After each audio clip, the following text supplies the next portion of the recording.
Par un seul homme, le péché est entré dans le monde. Et par le péché, la mort. Et ainsi, la mort a atteint tous les hommes parce que tous ont péché. Le problème avec la mort, c'est qu'aucune réforme n'est possible. On ne peut pas essayer d'arranger. On ne peut pas dire qu'on peut entrer dans le processus du salut par une action humaine. Tout ça, c'est voué à l'échec. Le péché exige qu'il y ait une sanction, qu'il y ait une punition. C'est comme ça avec Dieu. Dans Romains 6, 23, il est dit, car le salaire du péché, ou le salaire que verse le péché, c'est la mort. Et quand nous regardons l'horreur et la violence de la croix de Jésus, nous comprenons ce que c'est que la manifestation réelle et tangible de la condamnation à cause du péché. Il n'y a rien de plus violent que le juste brisé pour des coupables, que l'innocent qui paye pour des gens qui méritent la peine de mort. Nous pouvons dire que c'est sur la croix que Christ a exécuté la sentence du péché. Il a payé complètement. Il a bu la coupe jusqu'à la lie. Et il peut s'écrier, tout est payé, tout est accompli. Amen. La Bible dit dans Romains 8, verset 3, « Car ce que la loi était incapable de faire parce que l'état de l'homme la rendait impuissante, Dieu l'a fait, il a envoyé son propre Fils avec une nature semblable à celle des hommes pécheurs. Et pour régler le problème du péché, il a exécuté sur cet homme la sanction qu'encourt le péché. Il a exécuté sur Jésus la sanction que mérite le péché. Et il est dit dans ce que nous venons de lire là, c'est pour régler le problème du péché une fois pour toutes. Mais voyez-vous, la mort n'a pas pu retenir Jésus. Dans Acte 2, verset 24, lorsque Pierre est en train de parler le jour de la Pentecôte, il va dire, mais Dieu a brisé les liens de la mort. Il l'a ressuscité, car il était impossible que la mort le retienne captif. La mort n'a pas pu retenir Jésus. Pourquoi? Mais parce qu'il était sans péché. Et sa résurrection d'entre les morts est une déclaration vraiment de notre victoire, d'une victoire complète. Amen. Le vrai problème, c'est si Dieu a pris notre condamnation, si Christ a totalement payé pour toi et moi, pourquoi nous vivons aujourd'hui comme si nous étions encore des pécheurs? Pourquoi nous vivons comme si nous n'avons jamais connu le Seigneur? Cette question, elle est très importante.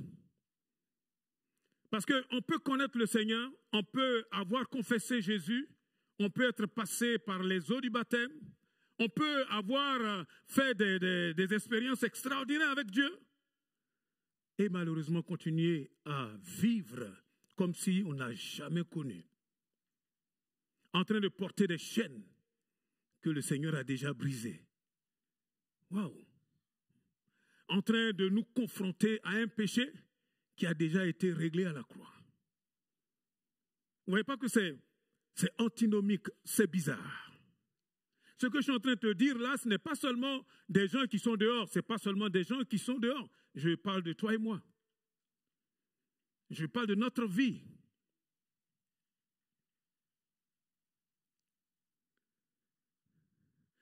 La réalité, c'est que Christ n'est pas seulement mort pour nous, mais nous sommes morts avec lui. Vous voyez toute la différence? Il n'a pas seulement payé le prix pour nous, mais en mourant à la croix, c'est toi, moi, nous tous là, nous sommes passés par la mort avec lui. Paul dit dans Romains 6, verset 6, « Comprenons donc que l'homme que nous étions autrefois a été crucifié avec le Christ, afin que le péché, dans ce qui fait sa force, soit réduit à l'impuissance et que nous ne servions plus le péché comme des esclaves. »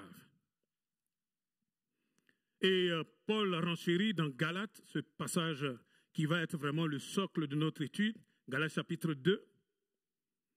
Lisons à partir du verset 19, si vous pouvez. Galates 2, verset 19. Car c'est par la loi que je suis mort au régime de la loi, afin de vivre pour Dieu. En effet, j'ai été crucifié avec le Christ. Ce n'est plus moi qui vis, c'est le Christ qui vit en moi. Oh, c'est un beau verset, hein? On le récite comme ça. On l'apprend par cœur, merci Seigneur. Et pourtant, que de révélations. Ma vie en tant qu'homme, dit Paul, je la vis maintenant dans la foi au Fils de Dieu, qui par amour pour moi s'est livré à la mort à ma place.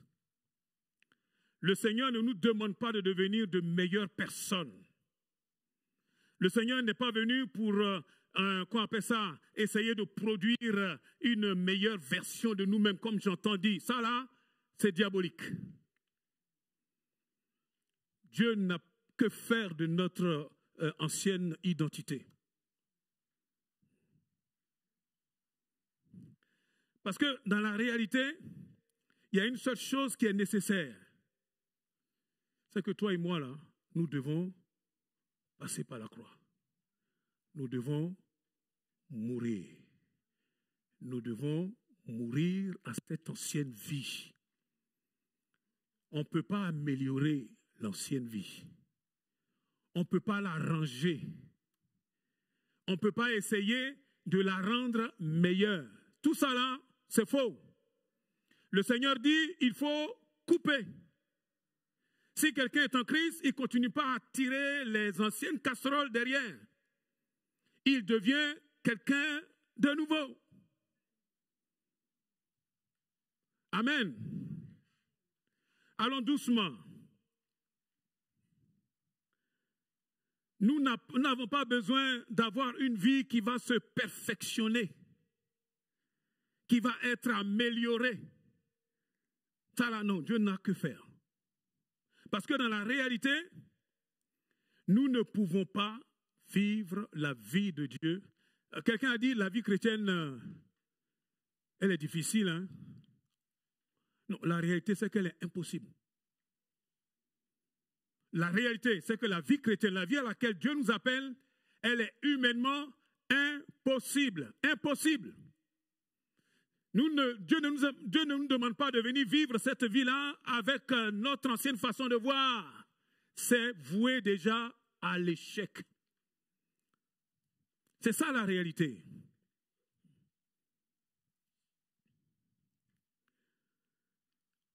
Ah oui, cette nouvelle vie ne peut pas venir de toi, de tes forces personnelles, mais de Dieu et de Dieu seul. Or, ce qui vient de nous là, c'est des choses qui viennent de quoi? De notre âme. Vous savez que notre âme, c'est le siège de nos émotions, de nos sentiments, bon, de notre intelligence aussi, de notre volonté. Vous voyez?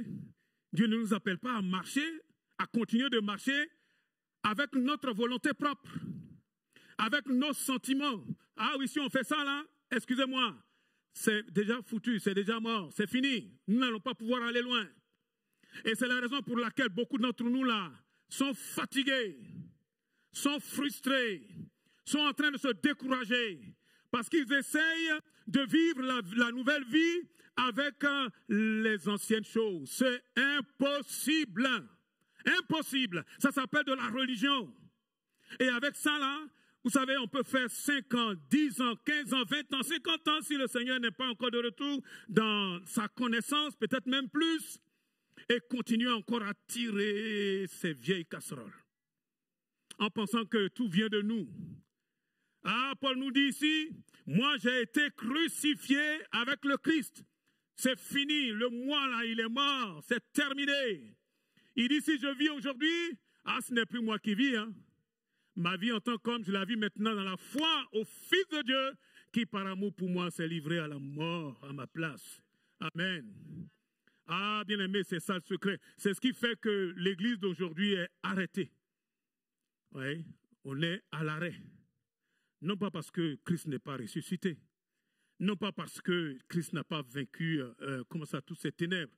Mais parce que nous essayons par nos forces. Hein, on s'évertue. On fait des efforts. On fait plein d'efforts. Bien aimé, Dieu ne nous appelle pas à faire des efforts. Ah, ça va peut-être vous choquer. Hein? Dieu ne nous appelle pas à faire des efforts. Ça s'appelle de la religion. Dieu nous appelle à balayer tout cela. Amen. Ah, Paul le dit, nous l'avons lu. Ce n'est plus moi qui vis. C'est Christ qui vit en moi. Amen. Il dit, j'ai été crucifié. Et quand on est mort là, on ne ressent plus les choses. Hein? Il paraît qu'avant les croque-morts, justement, pour savoir si la personne était bien morte, je ne sais pas si c'est vrai, hein? Mais j'ai entendu ça, ça m'a fait rire. Et puis je vous le dis aussi. Donc on devait prendre une sorte de pointe là, et puis bon, on pique là. Si l'autre là, il ne réagit pas, on dit, ah, il est peut-être bien mort. Mais je crois que malgré tout, ils ont dû quand même enterrer des gens qui étaient quand même bien vivants. Quand on est crucifié, on ne réagit plus. Eh oui. On n'est plus gouverné par nos émotions, nos désirs, nos opinions, ma façon de penser, mes petits plans, mes projets. Eh oui, c'est pour cela que nous sommes là en train d'attendre. Je regarde l'église et beaucoup d'entre nous là, Dieu veut nous emmener plus loin. Vous savez quoi? Nous sommes encore dans ces choses-là. Et quand je lis la parole de Dieu, je commence à comprendre parce que le b.a.-ba de la vie chrétienne, c'est d'abord de renoncer. Parfois, je ne comprenais pas, je dis, mais pourquoi ça? Oui, parce que c'est la première chose à laisser tomber. Dieu ne t'appelle pas à faire des prouesses. Dieu ne t'appelle pas à être là et à montrer que tu sais faire les choses. Non. Ce n'est pas une course à des compétences. Dieu n'a que faire de nos compétences. Dieu sait que nous sommes déjà voués à l'échec, bien-aimés. Ce dont nous avons besoin, c'est de Dieu. Amen. C'est de Dieu. Ce que je suis en train de dire, c'est que tu peux être régénéré et rester encore charnel, contrôlé par le moi. Hein, et ça, c'est un vrai désastre. Vous vous rendez compte? On peut même être là, de ceux-là, comme moi, là, qui sont sur la chair, en train de prêcher pendant des années, et être encore charnel. Et vous savez quoi? Quand la chair rentre dedans, quand l'âme rentre dedans, quand les émotions, là, quand on vient là pour pouvoir se la raconter, Dieu n'est plus dans cette affaire. Il attend tranquillement que nous nous cassions la figure, que nous soyons découragés, que nous soyons même peut-être déprimés pour revenir et dire, Seigneur, je me suis trompé. Je me suis trompé. Amen. Quand on commence à croire qu'on est quelqu'un, dans la réalité, on est rien. Rien du tout. Avoir la vie de Dieu en soi et refuser de se livrer pleinement, c'est finalement accepter de vivre une vie chrétienne médiocre, faible, qui mène à la frustration. Et si on ne fait pas attention, à un découragement pas possible. Le vrai problème, c'est que la chair sait se déguiser. Hein. Cette vieille nature-là, elle peut même prendre parfois comme ça des formes de spiritualité. Et là, ça devient encore plus compliqué. Et là, ça devient encore plus compliqué. C'est ce qui fait qu'on peut être même baptisé dans le Saint-Esprit et rester à l'arrêt. Pourquoi? Parce que dès que l'Esprit commence à faire quelque chose, il y a quelqu'un qui court tout de suite qui vient, c'est la chair. La chair vient s'immiscer dedans. En disant, c'est moi. Vous vous rendez compte? On commence à apporter un don spirituel qui est de Dieu. Hein? Mais parce qu'il y en a 2 ou 3 qui ont dit Amen, Alléluia, on ne s'arrête plus. Et tous ceux qui sont remplis de cet esprit savent que c'est fini. Tais-toi, mon frère, tais-toi, ma soeur. Vous savez, c'est quoi qui prend la suite là? C'est la chair. La chair. Je peux être ici là en train de prêcher. J'ai écrit au moins 3 tonnes de je ne sais pas quoi de versets. Je peux dire, moi tant que je ne vais pas jusqu'à la fin là, ça s'appelle la chair. Je vais vous fatiguer pour rien. Vous savez quoi? Parce que je veux me la raconter. Et je peux dire, franchement, avoir la vie de Dieu en nous et refuser vraiment de tout abandonner entre les mains de Dieu. Le vrai problème, c'est que nous voulons contrôler. Ton problème, c'est que tu veux contrôler. Tu veux encore contrôler toutes choses. Tu as perdu confiance. Je vais vous parler avec mon cœur. Hein. La plupart d'entre nous, là, nous avons été blessés. blessé, trahi même. Comprenez? D'où on sort là. On nous a poignardé dans le dos. Vous comprenez? Nous là, on était morts. Moi, je parle pour moi, j'étais mort là, par terre. Je suis debout, je ne sais même pas comment Dieu a fait. Et quand on arrive comme ça à faire confiance à quelqu'un d'autre, même à Dieu, on commence à avoir des problèmes. On se dit, ah, ce Dieu-là quand même, et lui-même, il n'a même pas épargné son propre fils. Il a laissé aller jusqu'à la croix. Est-ce que moi, là, je peux lui faire confiance?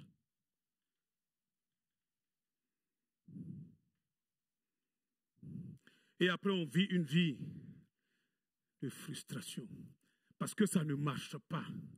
Parce qu'en fait, on veut que les choses se passent pour que quelque part, on en profite, quoi. Et quand ces choses-là arrivent, c'est très subtil. Vous savez quoi? Dieu, il se met à l'écart. Ça ne veut pas dire que le Saint-Esprit nous a quittés. Le Saint-Esprit est toujours là. Mais comme il ne va pas donner sa gloire à quelqu'un, il te laisse faire. Il te laisse faire. Il te laisse faire. Et remarquez que c'est dans tout ce que nous faisons. Hein. Waouh, Seigneur. On peut avoir la vie de Dieu pendant des années, connaître Dieu, s'il vous plaît. Et je ne parle pas à des gens qui ne connaissent pas Dieu. On peut être enfant de Dieu. Nos péchés sont pardonnés. Oui, oui, merci Seigneur, amen. Et pourtant, être là en train de résister à Dieu. Résister à Dieu. Résister. Quand le Seigneur nous dit, je vais t'amener ici, on dit non. Oh, je peux te donner un petit coin de ma vie, mais pas tout. Tu ne peux pas tout contrôler. Parce qu'il y a des choses là, quand Dieu touche entre nous, quand Dieu commence à toucher certaines zones là, on dit non. Non. Et pourtant, il n'y a qu'un seul choix. Être crucifié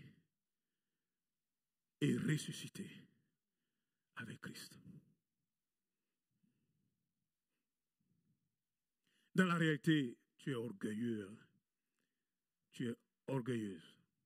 C'est pour ça que toi et moi, nous sommes dans la même barque là. Notre orgueil. Waouh! Ouh, que Dieu nous aide. Paul dit dans Romains 7, ce passage-là, je l'ai lu je ne sais plus combien de fois. Je me disais, Paul, Romains 7, c'est pas Paul quand même. Que le Seigneur nous aide à comprendre sa parole. Hein? Lisons à partir du verset 19. Je ne fais pas le bien que je veux, mais le mal que je ne veux pas, je le commets. Si donc je fais ce que je ne veux pas, ce n'est plus moi qui le fais, mais c'est le péché qui habite en moi. Allez au verset 22. Dans mon être intérieur, je prends plaisir à la loi de Dieu. Mais je vois bien qu'une autre loi est à l'œuvre dans mon être. Elle combat la loi qu'approuve ma raison et elle fait de moi le prisonnier de la loi du péché qui agit dans mes membres. Verset 24. Malheureux que je suis, qui me délivrera de ce corps voué à la mort? Verset 25. Dieu soit loué, c'est par Jésus-Christ notre Seigneur. En résumé, moi-même, je suis par la raison au service de la loi de Dieu, mais je suis dans ce que je vis concrètement esclave de la loi du péché. Je vous ai dit, on ne peut pas réformer notre vieille nature. On ne peut pas la rendre belle. Il n'y a qu'une seule alternative. Il faut la tuer. Il faut qu'elle soit détruite. Il faut qu'elle meure. Soit elle meurt, soit tôt ou tard, c'est elle qui va nous tuer. C'est elle qui va bloquer toute ta vie. C'est elle qui va te mener dans la confusion, dans des choses et tu ne comprends pas. Tu dis, mais Dieu, Dieu, Dieu. Non, ce n'est pas Dieu. C'est ça, c'est Romains 7. Il y a des choses que tu as envie dans lesquelles tu veux entrer.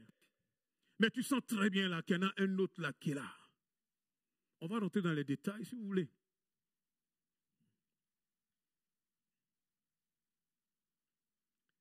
Le péché doit être détruit, exterminé. Dieu ne veut pas négocier. Dieu ne veut pas être en train de parlementer avec nous. Dieu dit, on ne discute pas. Il faut couper avec cette ancienne vie. Il faut couper avec le péché. Et on ne peut pas mettre de la peinture dessus. Ça ne sert à rien. Ça reste toujours péché. Et le péché, là, ça passe toujours au travail de la vieille nature. C'est ça la réalité. La seule façon de vaincre, une seule façon, c'est de renoncer à soi-même. Ah, ça dans le monde, c'est de la faiblesse. Hein? On dit, ah, regardez celui-là, regardez celle-là. Il n'a même pas de force. Mais devant Dieu, c'est ça. Il n'a pas de force. Parce que notre vie chrétienne, là, Dieu ne nous demande pas d'être fort. Parce que c'est dans la faiblesse, là, que lui, il agit. Hein? Quand on arrive au bout de nos forces et qu'on se rend compte que ça n'a rien produit pendant des années, si ça se trouve, c'est nous-mêmes qui sommes en train de souffrir, nous faisons souffrir nos familles, nous faisons souffrir partout où nous passons, et nous nous rendons compte en disant, ah Seigneur, je ne comprends plus rien, je ne comprends plus rien. Dans la réalité, la vieille nature est là. C'est elle qui nous fatigue. Ce n'est pas Dieu, hein? C'est elle qui t'empêche d'être baptisé dans le Saint-Esprit. Aussi simple que ça. C'est elle qui t'empêche de rentrer dans les grâces de Dieu. C'est la vieille nature. Parce que pour rentrer dans ces grâces-là et continuer à demeurer, il faut tordre le cou à cette vieille nature. C'est ce qui fait que tu as bien commencé, mais aujourd'hui, là, franchement, entre nous, tu es à l'arrêt. Tu es à l'arrêt. Stop. Tu ne bouges plus. Il y en a même là qui sont en train de se demander, mais Dieu, qu'est-ce qu'il y a? Qu'est-ce qu'il y a? Et Dieu m'a amené cet après-midi-là pour te dire, ne regarde pas à l'extérieur, regarde à l'intérieur de toi. C'est là-bas qu'est le problème. Tu aimes tellement donner de l'aise à ta vieille nature. Tu cajoles ta vieille nature. Dors, bébé. Fais dodo. Dans le sens du poil. Regardez tout ce que nous pourrions faire si nous étions vraiment crucifiés et ressuscités.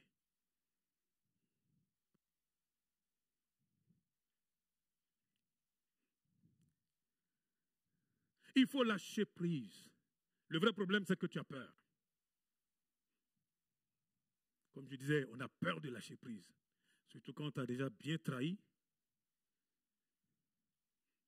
Quand tu as déjà fait tant de mal. Lâcher prise. En fait, c'est accepter de ne plus contrôler. C'est chaud, hein? Et c'est à cette vie-là que Dieu nous appelle. Tu ne contrôles rien. Le Seigneur dit, il te dit aujourd'hui, il veut tout. Il veut la première place. Il veut être le premier. Il ne veut pas de concurrence. Il ne veut pas là ton affaire de vieille femme, de vieil homme. Il ne veut pas cela. Il est en train de te dire que si tu es en retard aujourd'hui là et que tu n'avances pas, c'est le vieil homme, la vieille femme qu'il va falloir écraser s'il faut. Mettre à mort. Il faut que tu cèdes. Il faut que tu te rendes. Il faut que tu dises, Seigneur, trop c'est trop, j'abandonne, je capitule. Je jette les armes. Hé, là, cet après-midi-là, tu fais ça, là.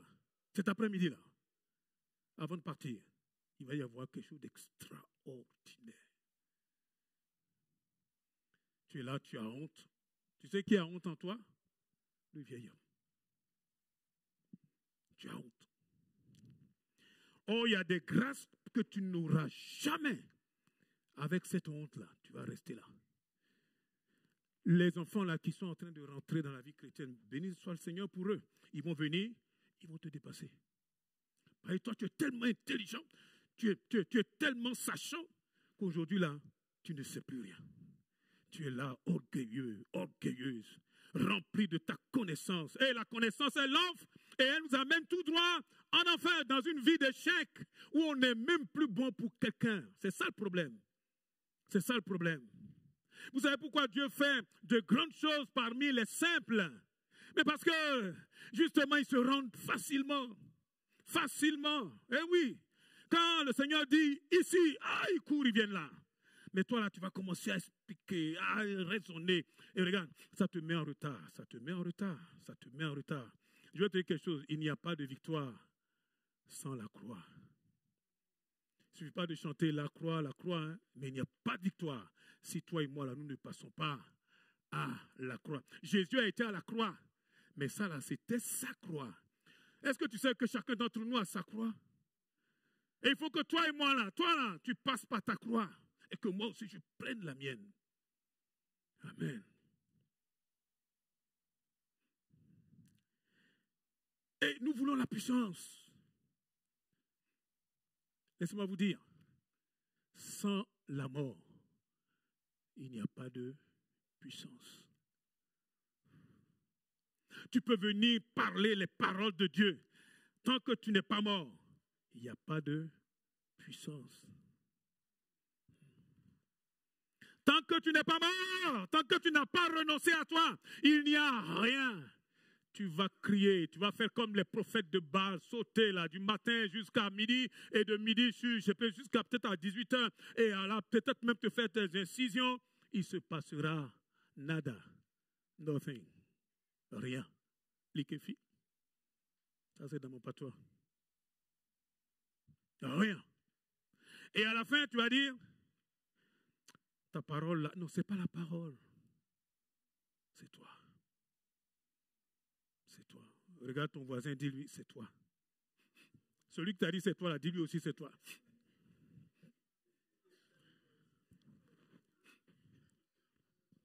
Vous comprenez pourquoi est-ce que l'église est à l'arrêt? Il faut que ça, là, ça soit débloqué. Waouh! Ça sera une résurrection d'entre les morts. Eh oui! Le vrai problème, c'est qu'on ne veut plus lâcher prise. On ne veut plus se rendre. On ne veut pas abandonner. On veut continuer à contrôler. Contrôler quoi? Notre vie là n'est qu'une petite vapeur. Nous l'avons entendu dans les dons spirituels. Contrôler quoi? Contrôler quoi? Un petit virus que personne ne voit là. Il a bloqué toute l'humanité là. On nous a confinés. Tu veux contrôler quoi? Tu contrôles quoi? Et le vrai problème, c'est que l'ennemi a réussi à nous faire croire que nous pouvons rester dans la chair et continuer de contrôler. Contrôler quoi? Et quand on dit qu'on contrôle, mais Dieu, il est où dans tout ça? Dieu veut être au contrôle. Il n'y a qu'un seul Seigneur. Quelqu'un peut-il dire Amen? Il n'y a qu'un seul roi des rois. Amen. Et oui. Et il veut toute la place. Dans ma vie, dans ta vie, Dieu veut tout. Tout le reste là, excusez-moi, comme j'ai l'habitude de le dire, c'est du gros baratin. C'est de la religion. Ça ne sauve personne. Mais nous nous sommes rassemblés cet après-midi parce que nous avons faim et soif de Dieu. Amen. Nous voulons aller plus loin. Amen.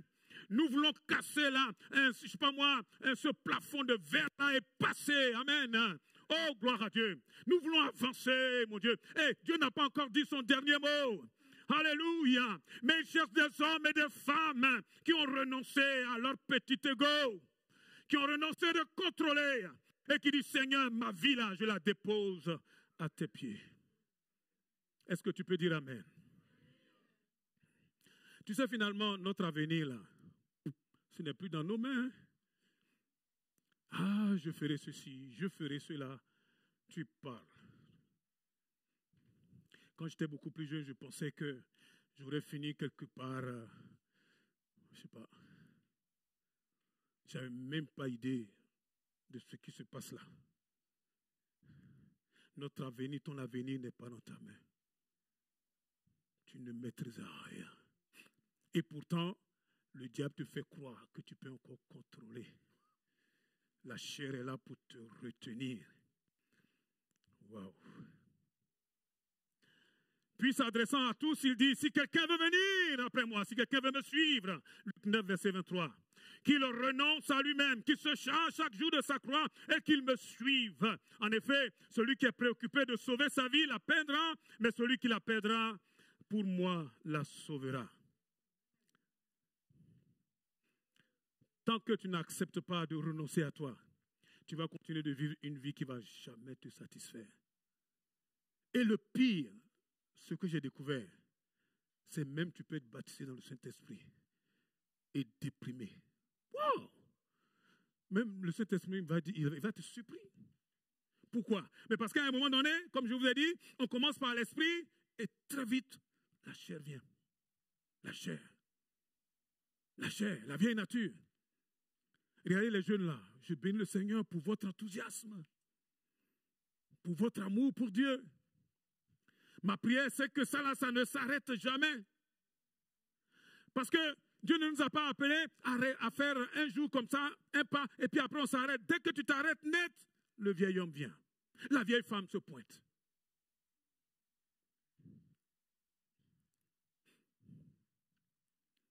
Si tu continues dans une vie charnelle, non seulement toi-même tu seras complètement frustré, découragé, une vie qui ne te fait pas plaisir. Tu vas même commencer à te demander, mais finalement, je suis devenu chrétien même pour faire quoi? Est-ce que vous comprenez ça? Vous savez d'où vient le piège? Ta vieille nature. Qui aime bien se prélasser le confort. Quand il est question de discipliner son corps, ça devient compliqué. Ça devient compliqué. Tu peux afficher Romains 12, versets 1 et 2, s'il te plaît? Son corps. Ça m'a toujours fait réfléchir. Pourquoi le corps? Mais bien sûr, parce que c'est là que ça se passe. Je vous recommande donc, frères et sœurs, à cause de cette immense bonté de Dieu, à lui offrir votre corps. Vous savez, dans le corps là, c'est la vieille nature. À lui offrir. Quand vous offrez là, est-ce qu'on vous force? Non. Tu prends et puis tu dis, tiens. Amen. Comme un sacrifice. Vous croyez quoi? Derrière un sacrifice là, c'est toujours la joie. Sacrifice, ça fait mal. Ça fait souffrir. Mais ça vaut la peine. Amen. Ce qui plaise à Dieu, c'est ce que Dieu veut. C'est ça le vrai culte. Je te livre ma volonté. Je te livre mes plans. Pas que dans la parole, hein, pas que dans les paroles, non.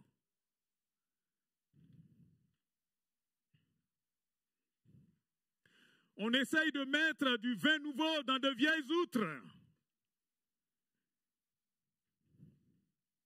Il est dans Matthieu 9, 17. On ne verse pas dans de vieilles outres du mou qui fermente, du vin qui est encore bouillant là. Sinon le vin nouveau les fait éclater. Il se répand et les outres sont perdues. Non, on met le vin nouveau dans des outres neuves. Ainsi le vin et les outres se conservent. Le Seigneur t'exige que tu donnes tout. Tout. Sans rien garder pour toi. Tout. Tout. Le problème, c'est qu'on est dans un pays de droit. Le Seigneur te demande même tes droits. Et là, ça fait mal. Hein? Mais c'est ça, renoncer. Renoncer, ça dit, j'ai des droits auxquels je renonce. Je renonce pour la cause du Seigneur. Il faut d'abord mourir.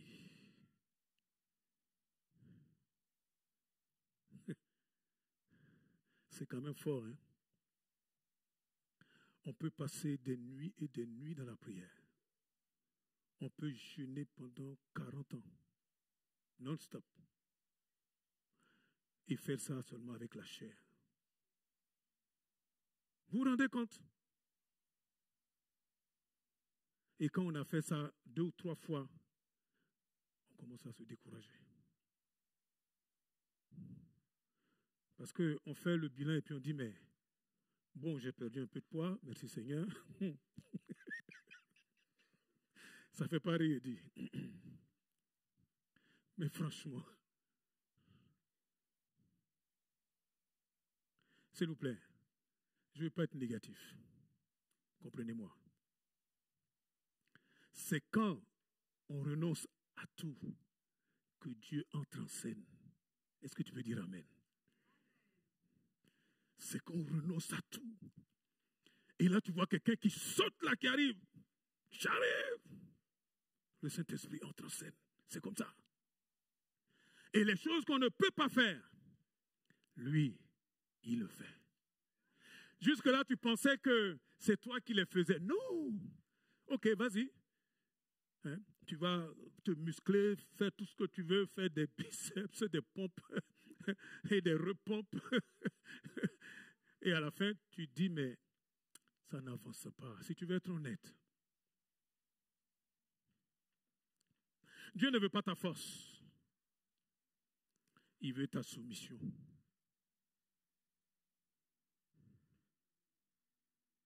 Vous savez ce qui pourra sauver nos familles? Ce n'est pas notre force. Ni par force. Ni par puissance. Mais quand il dit par l'esprit, là, ça veut dire la chair n'a rien à faire dedans. J'obéis à Dieu. Dieu cherche quelqu'un qui va obéir. Croyez-moi, Dieu peut casser même le fer le plus dur. Dieu peut détruire là, les forteresses, comme même pire que les forteresses de Jéricho. Dieu peut faire ça. Est-ce que Dieu a eu besoin de descendre? Non. Il a dit, faites le tour, poussez seulement un cri, boum, terminé. Il faut que Dieu entre en scène. Excusez-moi, hein, franchement, l'équipe pastorale, là, on n'est pas là pour vous baratiner. Je n'ai pas de truc. Je ne sais pas faire. Moi-même, là, c'est par la grâce de Dieu que je suis debout.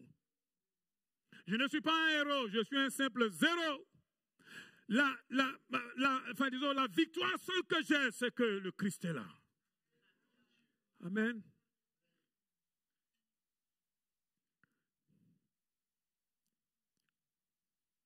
Tu dois renoncer à ta volonté, à ta fierté.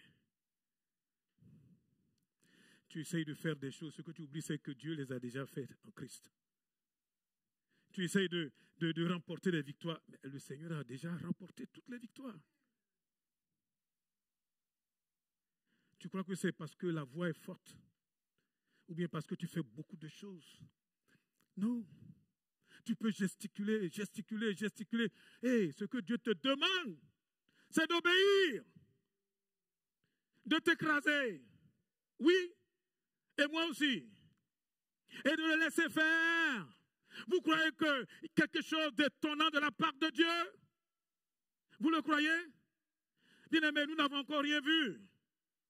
Celui même qui ressuscite les morts et qui appelle les choses comme si elles étaient déjà. Notre vrai problème, ton problème, mon problème, notre problème, le problème de l'Église avec un grand E, c'est cette vie charnelle, cette vie charnelle, cette vie charnelle qui bloque tout.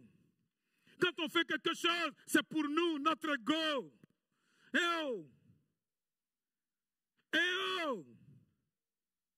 Nous n'avons rien apporté dans ce monde, voyez-vous? Un jour, nous allons la quitter là, sans absolument rien. Rien. Rien.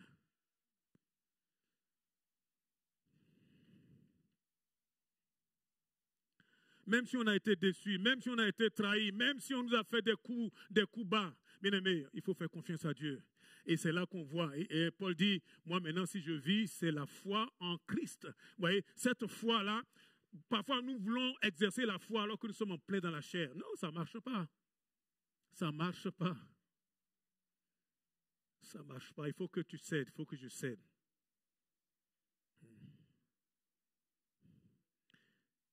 Dieu ne veut pas de marchandage. Allez, je vois que le temps est passé. Je vous ai dit, j'en ai plein, mais je ne vais pas aller jusqu'au bout. Un jour, Pierre et ses amis étaient en train de pêcher. Ils étaient découragés. En fait, ils ont passé toute la nuit. C'est là qu'il faut aller pêcher. Hein. C'est pas la journée où tous les poissons, ils voient clair comme ça. Là, et tu vas leur mettre un appât. Non, c'est la nuit, ça se passe. Ils ont travaillé toute la nuit. Oh, rien. Ça ressemble un peu à ta vie. Tu fais des efforts, mais si tu veux être honnête, il n'y a pas de résultat.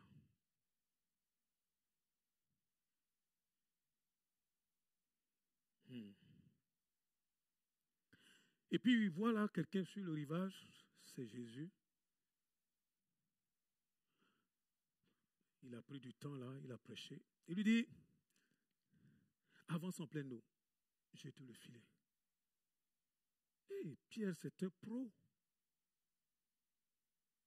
Un pro, comme toi. Vous savez, la vieille nature là se présente toujours comme étant un pro. Ah, c'est tout. Pierre a regardé, il dit, Maître, nous avons travaillé toute la nuit, nous n'avons rien pris. Mais sur ta parole, puisque tu me le demandes, je jetterai le filet. Vous savez, pour faire ça, là, il a avalé sa fierté. Il a avalé son orgueil. Il a avalé son ego. Est-ce que tu veux voir des miracles? Tu ne pourras pas accomplir de miracle. Je ne pourrai jamais accomplir un quelconque miracle. Personne. Il n'y a que Jésus. Lui, il est capable de te dire, hé, avance là, jette ton filet là. Tu dis, quoi? Ce coin-là, je suis passé au moins des milliers de fois là. Il dit, jette seulement. Quand il a parlé là, il ne va pas parler deux fois. Vous comprenez pourquoi est-ce que nous avons besoin d'abandonner? Est-ce qu'il y a quelqu'un là qui va abandonner aujourd'hui? J'avais plein de choses à vous dire, mais je ne dirai pas. Es-tu fatigué de cette vie chrétienne tiède, fade, où tu te sens frustré? Tu es fatigué? Vraiment fatigué? Quand est-ce que tu vas continuer à porter des chaînes que le Seigneur a déjà cassées? Quand est-ce que tu vas essayer de défoncer des portes, en fait, qui sont déjà ouvertes? Tout ce que Dieu te demande, c'est d'abandonner. Et pas qu'aujourd'hui, demain, après-demain, tous les jours. Le péché n'aura plus de pouvoir sur nous.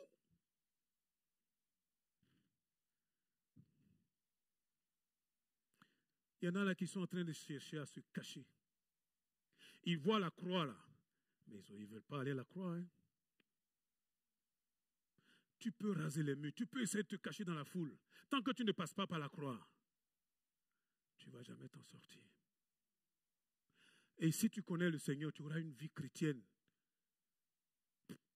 C'est comme si tu n'as jamais été là. Dites-moi, Église essentielle, c'est ce que nous cherchons, nous? On va prier.